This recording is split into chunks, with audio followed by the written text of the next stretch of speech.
Hindi pa pala kasi patuloy pang pagagandahin ng Panginoon yung creation. Hanggang sa una niyang nakita, yung pangangailangan ni Adan ang makakasama. Okay? So, pag sabi niyang good, wala pa si Eve, and then, nagpo-progress pa yung kanyang project. Okay? Then nakita niya, si Adam, hindi pwedeng mag-isa lang. So, binigay niya si Eve sa kay Adam. Okay, and then, tumakbo yung istorya, nasira yung tao sa Diyos, nag-disobey. So, pumasok yung kasalanan, nasira. Pero may plano na yung Panginoon na bubuuin to uli. Okay, and then pagdating doon sa chapter 3 ng Genesis, maalala ninyo, binigay ng Panginoon yung proto-evangelium. So, kung hindi sana nahulog sa kasalanan yung tao, dadami sila ng walang kasalanan, ano? Tuloy-tuloy lang. Pero hindi ganun yung naging takbo ng kwento. Okay? Kaya sabi ng Panginoon, mahati sa dalawang grupo ng tao yung mundo. Become the seed of the serpent and the seed of the woman. So ngayon, tumatakbo yung panahon, dalawang klase ng grupo ng tao meron ang mundo. This is the seed of the woman and the seed of the serpent, Satan. Kaya napakahalagang maintindihan ninyo yung background kasi hindi naman tinigil ng Panginoon yung magandang plano para sa tao. Despite na nag-disobey yung tao, tuloy-tuloy yung magandang plano ng Panginoon. And gusto ko lang itatak nyo sa isip ninyo na yung plano is even before time. Okay? Kaya pag nakita ninyo, pag pinag-aralan ninyo yung Bible, wag na kayo magtaka bakit merong masama, merong mabuti, merong tatanggap sa ebanghelyo, merong hindi. Okay?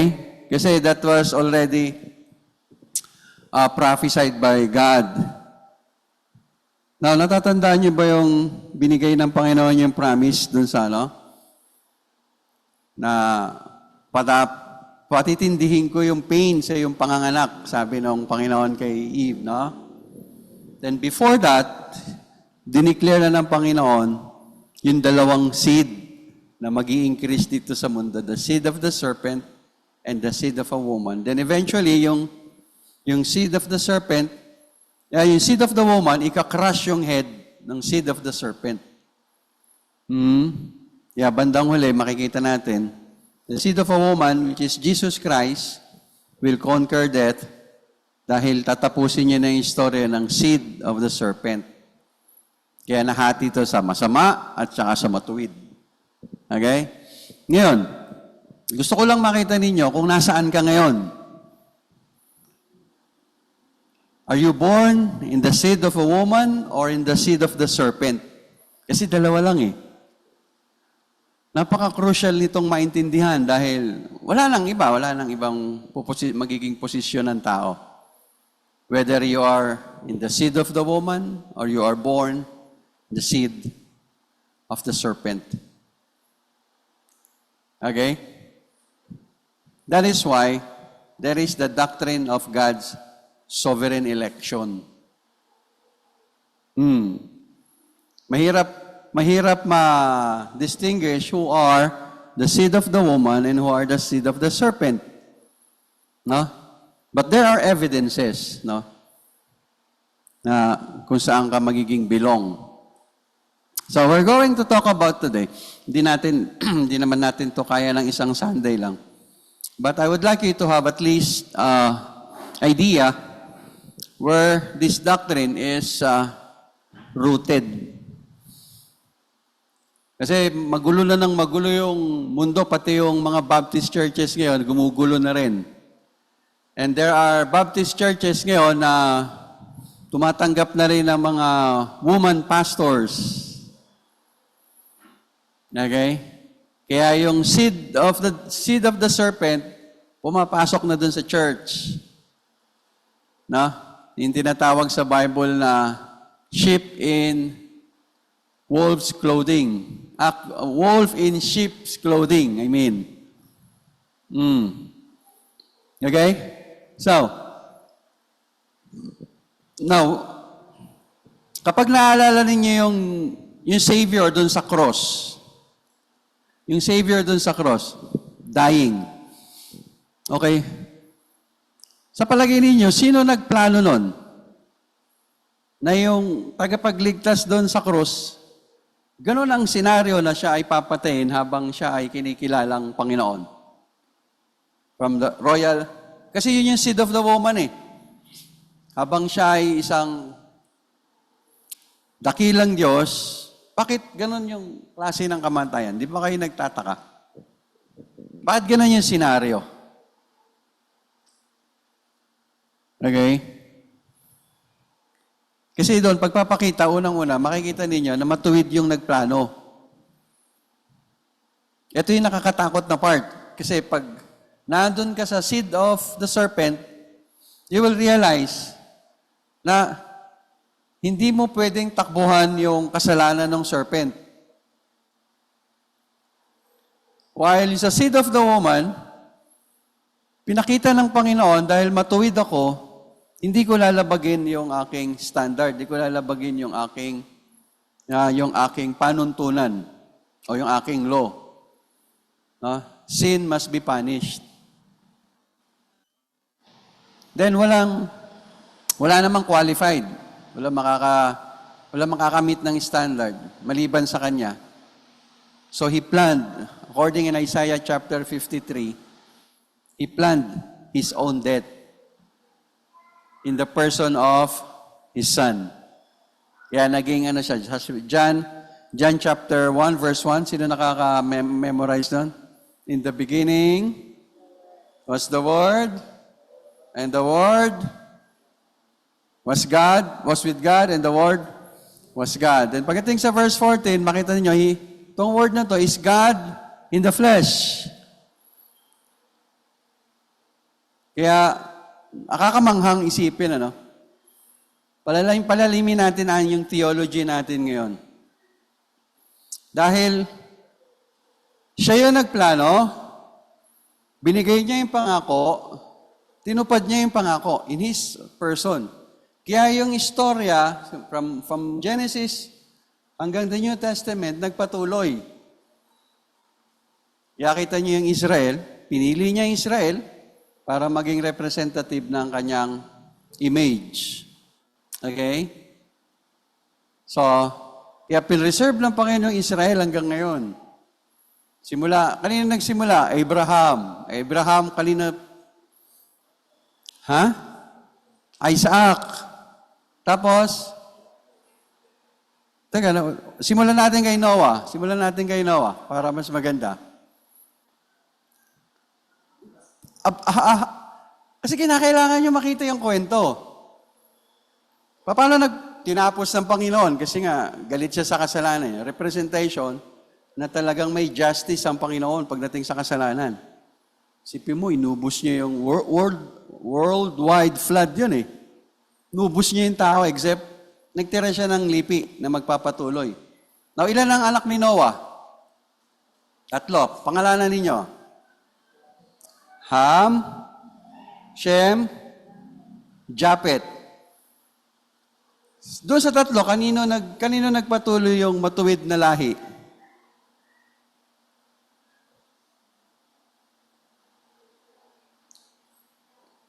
Ito nyo, di nyo na matandaan.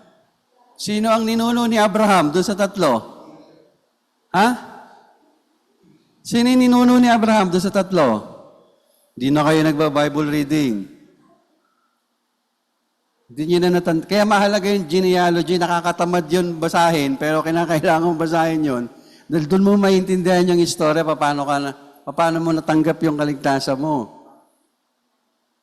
Kay Shem, lumabas si Abraham.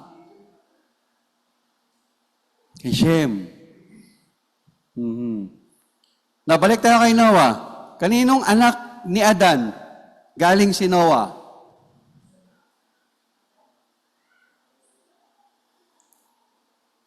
Wala namang pagmumulan yung tao eh. Kay ba't Adan? Ba't Adan? Kaninong anak? Dalawa lang naman yung anak nila, di ba? Sino yung anak ni Adam, tsaka ni Eve? Ha? Si Abel, tsaka sino? So, sino yung pinatay? Di ilan na lang natira? Isa. Ano nangyari sa lahi ni Cain? Sinumpa. Then after long years, nanganak uli si Eve. Ano pangalan? Si Seth. Seth. Now, galing kay Seth, sundan ninyo yung genealogy. Hindi na kasi kayo nagbabasa ng Bible eh. Doon lumabas si Noah. From Noah, nagkaanak na si Shem. Si Shem, galing si Abraham. Then si Abraham, kayo na galing. Alam niyo na yan, palagay ko, no? Mula kay Abraham, alam niyo na eh, no? Sino anak ni Abraham? Isaac. Galing kay Isaac. Si Jacob. Mula kay Jacob. Ano nangyari kay Jacob? Ilan na naging anak ni Jacob? 12. Sa ilang asawa? Sa ilang asawa? Ito nyo, di nyo alam. Yung 12 tribes, sa ilang lipi pinanggalingan nun. Sino yung unang ibinigay sa kanya? Niloko siya nung magiging biyanan niya, di ba? O ilan na naging anak niya kay Rachel? Ilan na naging anak niya doon sa hindi muna si Rachel ang binigay, di ba? Niloko nga siya ni Laban eh.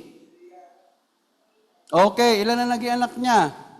Sundan niyo, tapos ilan naging anak niya doon kaya, tapos meron pa siya sa Egyptian. Doon na buo yung 12. Ang tingin ko lang, kaya inalaw yun ng Panginoon kasi napakahirap naman sa isang ina lang, 12. Hindi ko alam, nasa mind ng Panginoon, pero yun yung lumabas sa history, di ba? Doon lumabas yun ang lumabas sa history. So, ano ang gagawin natin doon? So, nakita natin yung takbo ng istorya from Adam, Eve, tapos nagkaroon ng Seth, lumabas si Seth, good morning. Then from Seth, sino nagpatuloy ng righteous clan?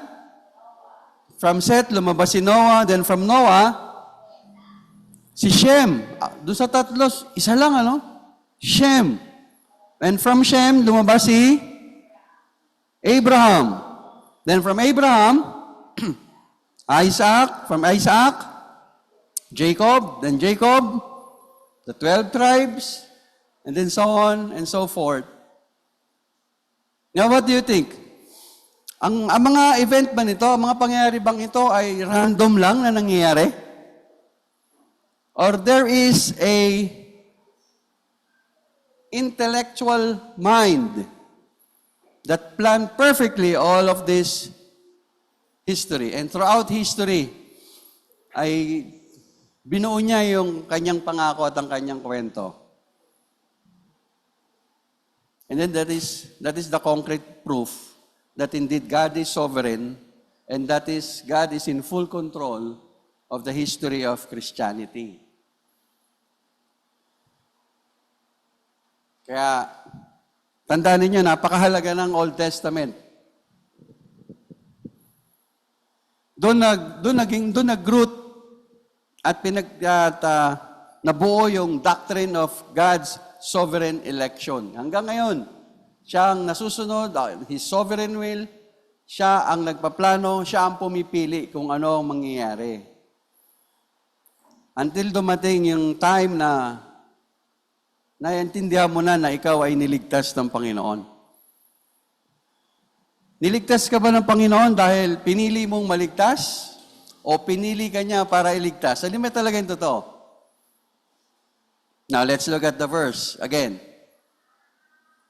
So, nakuha niyo na yung background, ano? Okay, now, Let's continue. So, this is the biblical foundation. So, naintindihan na natin that election refers to God's eternal choice of certain individuals unto salvation. Tandaan nyo may seed of the serpent, seed of the woman.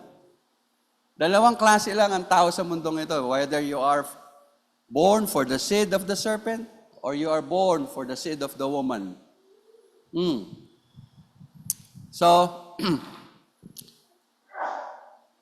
kinakailangan natin maintindihan that according to the biblical theology, this choice is unconditional, meaning it is not based on any foreseen fate, good works, or other conditions fulfilled by the individual.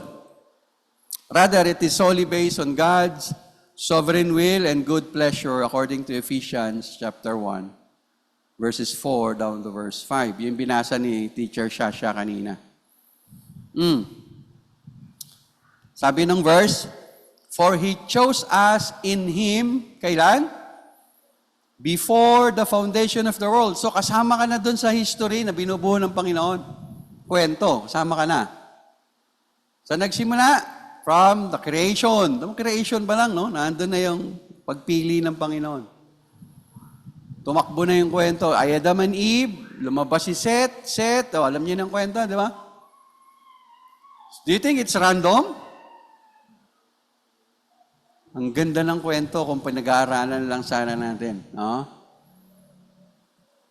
Okay. Before the foundation of the world, that we should be holy and blameless before Him in love. Holy and blameless. Why? Because one day, we will live in a holy land. Kaya yun yung plano ng Panginoon. Okay? In love, He predestined us for adoption as son through Jesus Christ according to the purpose, mark that phrase, according to the purpose of His will.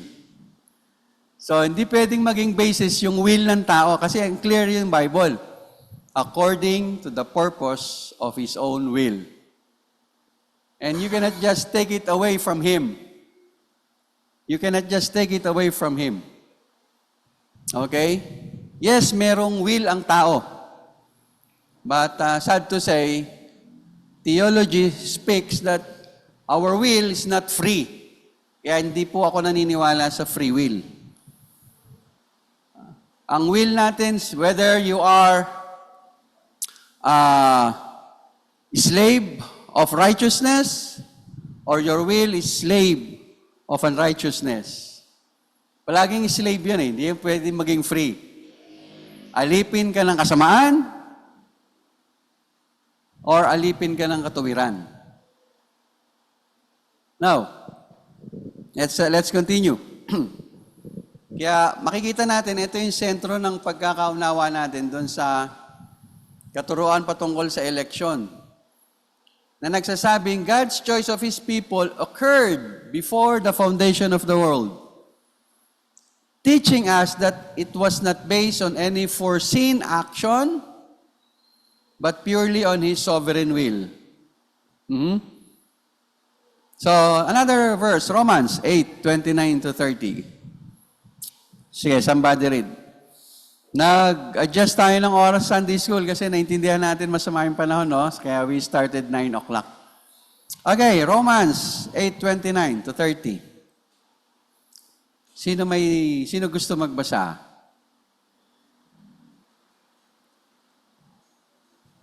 Teacher Ai, kindly read the verses, please.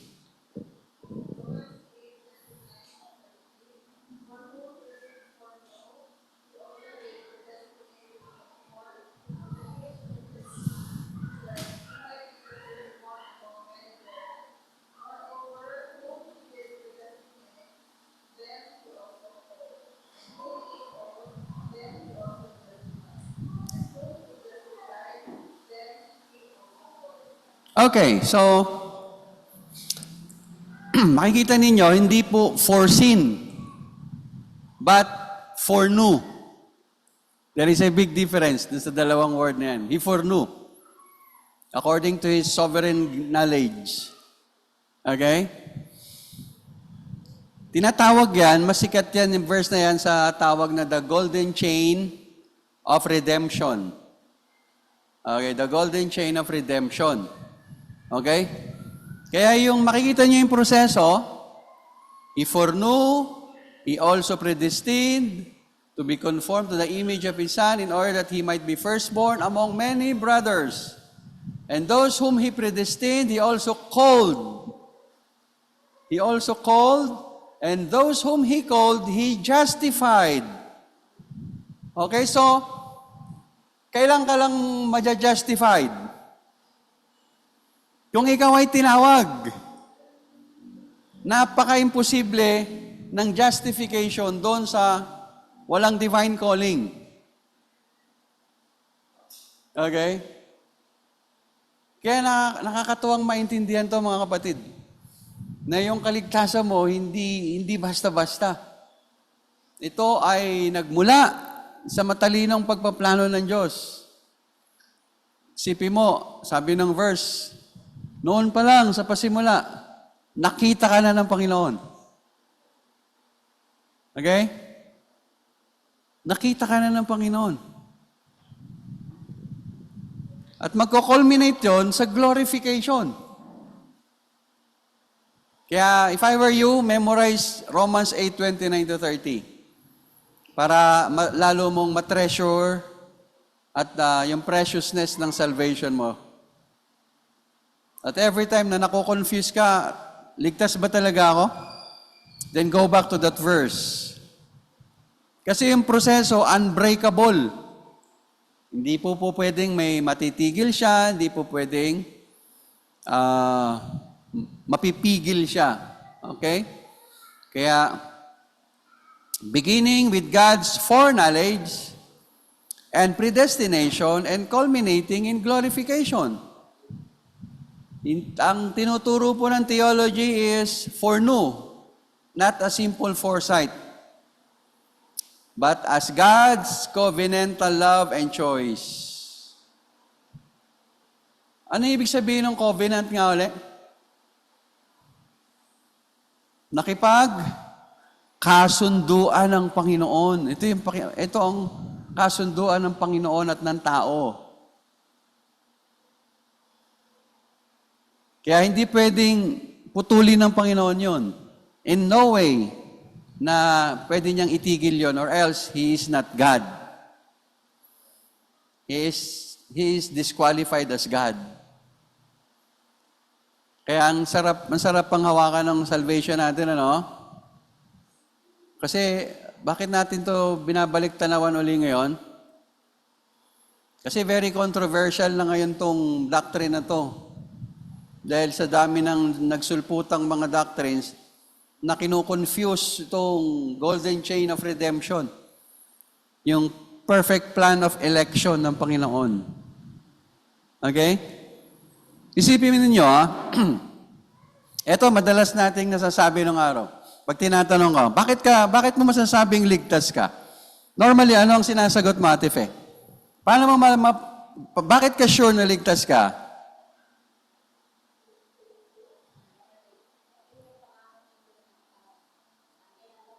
Yun. Kasi pag tinanggap ko si Jesus Christ bilang Panginoon at tagapagligtas, ligtas na ako. Well, sa kabilang banda, may point yon. Okay?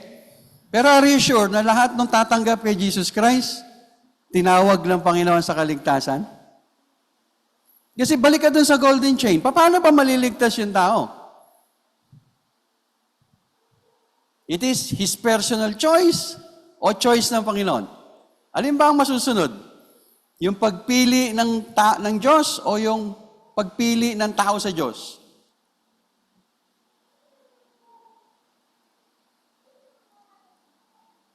Yun yung difference ng theology na yun.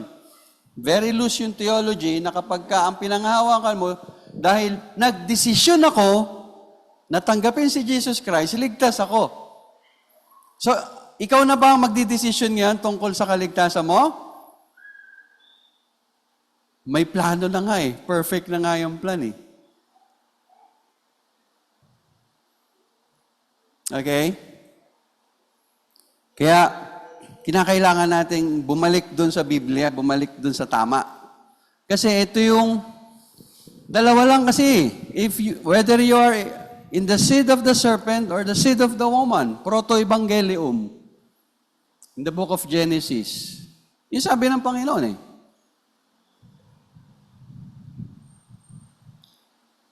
Okay. Now, Romans 9:11 to 13. Tingnan niyo ha.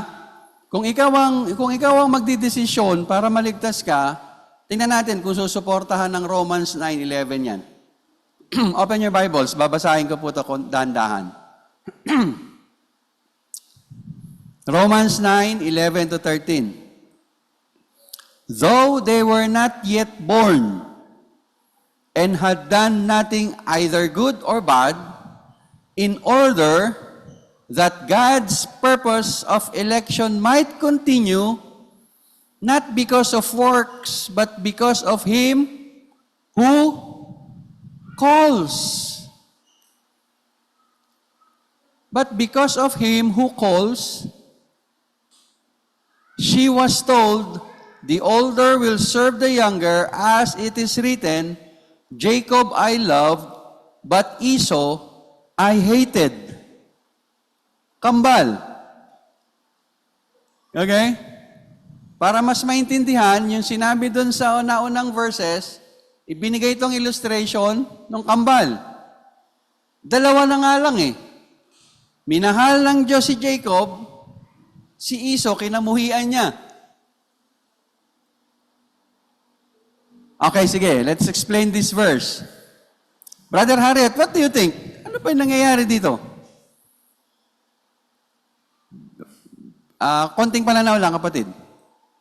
Sabi, hindi ka pa pinapanganak, wala ka pang ginagawang mabuti or masama, in order that God's purpose of election.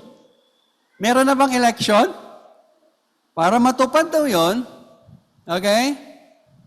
Upang magpatuloy, not because of works, but because of Him who calls. Okay? But because of Him who calls, she was told, the older will serve the younger, as it is written, Jacob I loved, but Esau I hated. Para ipagpatuloy ng Panginoon yung kanyang divine election, okay? Para patunayan na hindi sa mabuti mong gawa, kundi sa pamamagitan ng kung sino yung tumawag. Kaya po yung nililigtas ng Diyos, tinatawag niya. That is what we call the divine calling for salvation. Kaya, lalabagin nung free will yung katotohanan nito. Siya yung tumatawag, hindi ikaw ang magdidesisyon. Okay? Now, kailan ka makakapagdesisyon? Dahil may will talaga yung tao, kapag tinawag ka na ng Panginoon. Now, nagka-clash ba sila? Hindi naman, di ba? Kaya lang, calling muna bago desisyon. Ephesians 2, very familiar verse. Ate Shasha, recite mo nga Ephesians 2, verse 8 and 9.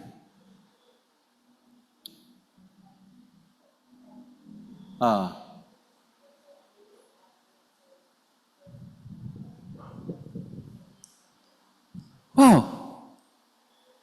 Ano ba yung ginawa mong desisyon? Ang manampalataya kay Jesus. Tama? Tama. Kasi, responsibilidad mong manampalataya. Okay? Kaya lang, sabi ng verse, ni-recite ni Teacher Shasha, saan ba galing yung pananampalataya, Teacher Ira, according to the verse? It is a gift from God. So, yung will mo is based doon sa will ng Panginoon, under the will of God.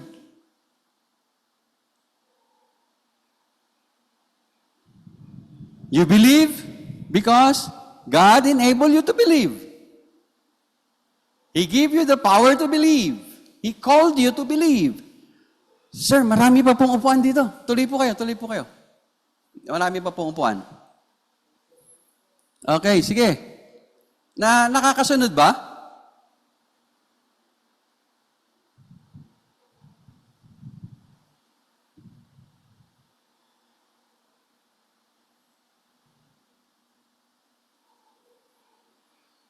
Pag pinag-aralan natin yung context dun sa Romans chapter 9, ina-address ni Apostol Pablo yung question about God's sovereignty in salvation. Particularly dun sa relation to the Jewish people, kasi hindi nila nga matanggap paano naging Panginoon yan si Jesus Christ. Okay? Now, sinimula ni Paul na in-express niya yung deep sorrow over the fact that many of his fellow Israelites have not embraced the Lord Jesus Christ. Ayaw nilang tanggapin si Kristo.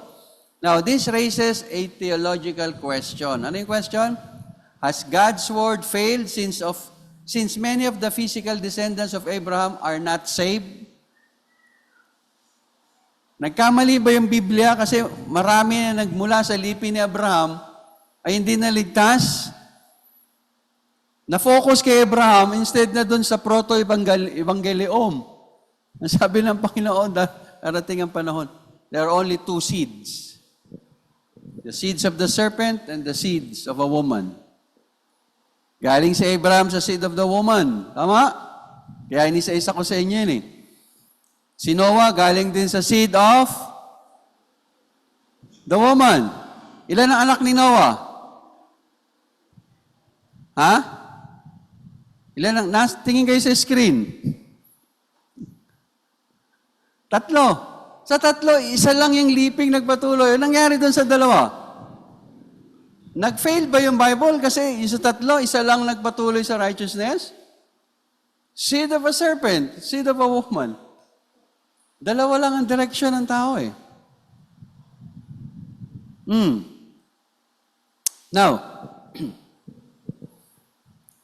so sinagot ni Paul yung tanong nila. No? Paul's response is that God's promises have not failed because they were never intended to apply to all physical descendants of Abraham. Instead, God's promise is fulfilled through His sovereign election. Kaya ginamit ni Paul yung example ni Isaac and Ishmael and then Jacob and Esau to illustrate this point. Kaya Isaac nagpatuloy yung katuwiran. Yung lipi ni Ishmael, ano ang nagpatuloy sa lipi ni Ishmael? Kaya yung mga Muslim, walang tigil na gegerahin yung Israel. Kasi yung mga Muslim, doon ang galing sa lipi ni Ishmael. Kaya walang ibang na talaga sa Bible na kaaway ng Diyos maliban sa lipi ni Ishmael. 2 lang. Kaya sabi ni Paul, Jacob I love, but Esau I hated. Ginawa niyang illustration to, tsaka si Isaac and Ishmael. Now, yung love, pag-aral natin love, ano ba ibig sabihin ng Panginoon na minahal niya si Jacob?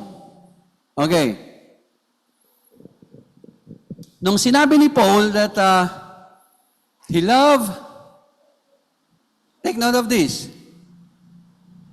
When Paul says that Jacob I love, Esau I hated, he is not speaking of emotional love. Okay? Or emotional hatred. Sa yung exercise ng tao, no? Marunong tayong magmahal, marunong din tayong mamuhi. Tama? Okay. Instead, these terms are used to describe God's sovereign choice and God's sovereign rejection concerning His covenant purposes. Kasi nakipagsumpahan siya sa tao Now, love, si Jacob, minahal. Pinapakita lang po rito yung God's choice of Jacob as the one through whom the covenant promises would continue. Okay? God's love here refers to His special electing grace. Special electing grace. Now, Jacob was chosen by God to be the father of the nation of Israel and the recipient of the covenant blessing. Okay, kaya from Jacob, napalitan yung Jacob to what? To what name? From Jacob to, ano yung pinalit na pangalan kay Jacob? Israel. Because he was chosen by God para ipagpatuloy yung kanyang covenant promise. Now, hated. Ito naman it refers to God's rejection of Esau in a sense that Esau was not chosen to carry on the covenant line. Hindi siya pinili ng Panginoon para ipagpatuloy yung kanyang pangako doon sa kanyang hinirang na bayan. Hindi po pinapakita rito yung personal animosity. Okay? But rather, indicates that Esau was not the recipient of the same covenantal blessings as Jacob. Kay Jacob kasi binigay eh. Okay? Esau and his descendants, yung Edomites, did not receive the same favor from God as Israel did. Now, makita natin, tingnan natin, ano ba intention doon sa statement na yon? Okay. Now, intention po ni Paul doon sa chapter 9, pag pinag-aralan po natin yon, is to emphasize God's sovereign freedom in election. Okay? Na malaya siyang makakapili kung sino yung gusto niya. Good morning. Okay? Una, tingnan natin, God's sovereign choice. Tinuturo po ng verse that God's election is not based on human merit. Now, kung ikaw ang papipiliin, sinong favorable sa'yo na dapat piliin ng Diyos? Si Esau o si Jacob? Alam niyo ba yung kwento ni Esau tsaka ni Jacob? Sino ba ang mas maraming atraso doon sa dalawa? Kanino binigay yung birthright? Kanino binigay yung birthright? Ano ginawa ni Jacob dun sa birthright? Nako, huwag masyado magpahalatang hindi na nagbabasa ng Biblia. Sunday school pa lang, tinuturo na sa inyo to eh. O nung ibibigay na yung promise, kakutsaba pa yung nanay. Kanino ibibigay dapat yon? Kay Esau. Ano ginawa ni Jacob? Nagpanggap na si Esau. Naglagay pa ng balahibo ng tupa. Kasi balbon si Esau eh. Ginaya pati yung pagluto ng steam soup. Pero hindi yun yung basihan ng Panginoon eh. Pero pinili pa rin ng Panginoon si Jacob. Kasi yung sovereign election, kailan nagsimula? Sabi ni Paul? Hindi pa sila pinapanganak. Kaya hindi magiging basis yung ginagawa ng tao para piliin sila ng Panginoon. Kaya yung luma nating pananaw, magpapakabait ako para makarating, piliin ako ng Diyos, makarating ako sa langit. Okay, dami ko ng ginawang kasamaan. Magbibigay ako ng malaking pera sa church para meron naman chance. Mabuti yung ginawa ko, makarating ako sa langit. No. Hindi nasusuhulan ng Panginoon. His plan is already established even before the foundation of the world. The same with your salvation right now. It is not you who chose God.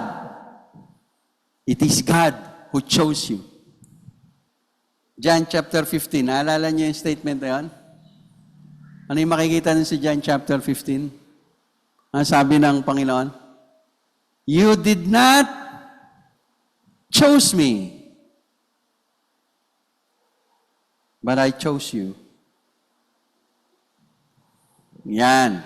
So that's the background. Kaya, para maalis kayo dun sa confusion about your salvation, kasi kapatid, alam niyo kung bakit dapat ma-establish to? Kasi kaya nagkakaroon lang tayo ng confusion about our salvation kasi may pinangahawakan ka na ikaw ang nagdesisyon. Kaya ka naligtas. Ang isang bagay na nagmula sa iyo pwedeng mawala. Habang ang isang bagay na ibinigay ng Panginoon at dinesisyonan ng Panginoon ay magpasawalang hanggan. Okay? Now, any question?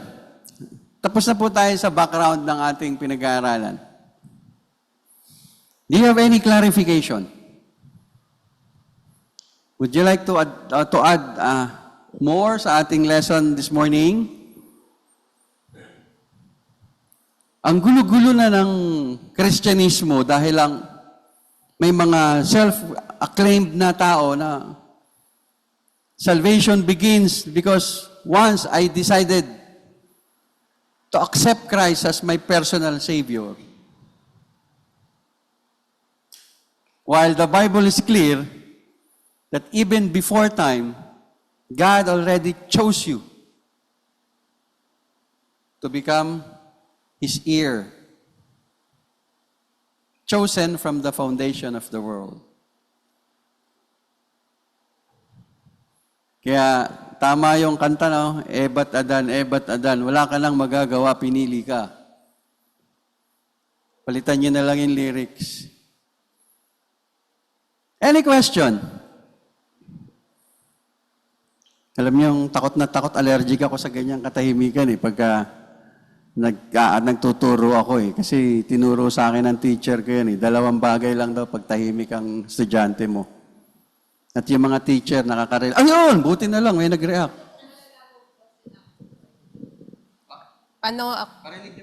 Paano ko malalamang chosen ako ni God? Ayan, magandang tanong yan. Paano ko malalaman na chosen ako ni God? Alam niyo kung paano? No? Sabi nung binasa ni teacher Shasha, ito yung isa sa pinakamalinaw na manifestation that you are chosen by God. No? You have this faith that persevere. Yan. Meron kang kasi yung pananampalataya, regalo ng Diyos. Tama? Kapatid, walang formula para makaproduce ka ng pananampalataya, ng totoong pananampalataya. Ito ay gift ng Panginoon. And since this is a gift from ng Panginoon, okay, He is committed. He is committed, no? Na samahan ka until the end. Philippians 1:6, please. Philippians. Tandaan niyo to, Philippians 1:6. Kaya meron tayong doctrine of perseverance of the saint. Alam niyo ba, natatandaan niyo pa yung Baptist distinctive? Natatandaan niyo pa yung letter P doon sa Baptist? Why am I a Baptist? Ang tagal na kasi, baka nakalimutan niyo na, no? Yung sa 5 points of sovereign grace, naalala niyo pa? Yung letter P doon speaks of the perseverance of the saints. Or kay R.C. Sproul, sa kanya, the preservation of the saints. Okay? Okay, basa, please. Ephesians 1:6. Philippians 1:6. Mo nga. Meron bang Bible yung ating laptop? Sino ang gustong magbasa? Philippians 1:6. Being confident of this very thing, that He who has begun a good work in you will complete it until the day of Jesus Christ. Okay. He who has begun a good work in you. What is that good work? Saan confident to nagsasalita rito? Doon sa magandang ginawa sa iyo ng Panginoon nung pinili ka sa kaligtasan. Ang sabi niya? will complete it until the day of Jesus Christ. Kung tayo lang, talagang ang daming pagkakataon, wala na tayo sa pananampalataya. Tama? Ako lang eh. Kung ako lang, daming pagkakataon. Wala na ako sa pananampalataya. But it has been promised that the one who started that faith will be faithful to complete it until the end. And it is the power of the Holy Spirit now that preserve that faith in us. Yung tinatawag natin, the preserving grace of God. Yung salvation is by grace, kaya pinipreserve ka ng grace. And it's still God who is working to preserve you until the end. Now, anong manifestation doon sa tao? Persevering. Kahit na anong hirap, kahit na ano pa yung pinagdadaanan, nagpapatuloy kang nananampalataya sa Panginoon. Nagpapahinga lang pero hindi tumitigil. Natutumba pero tumatayo. No? May na-share ako kay Deacon dating paboritong verse na niya eh. Anong kinakanta yun? Though he fall, he shall not utterly cast down. Why? For the Lord upholdeth him with his hand. Kaya ang totoong pinili ng Panginoon, nagpapatuloy, nagpapagal, hindi susuko dahil ikaw ay iniingatan ng tumawag sa iyo. Okay? Di ba, Mami D? Kung si Mami D lang ang masusunod, ayaw na niyan magsimba. Pero may Panginoon eh, who is in full control. Kaya ibabalik at ibabalik ka ng Panginoon sa tamang landas dahil yung pananampalatayang yon ay regalo niya. Or else, hindi siya Panginoon.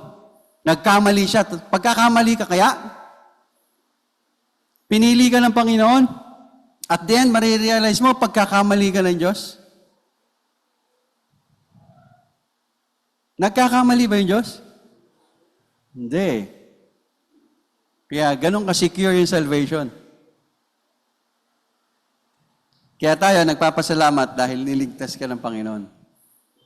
Sa dinami-dami, pinili ka pa rin. Tanda mo palagi, pinili ka ng Diyos.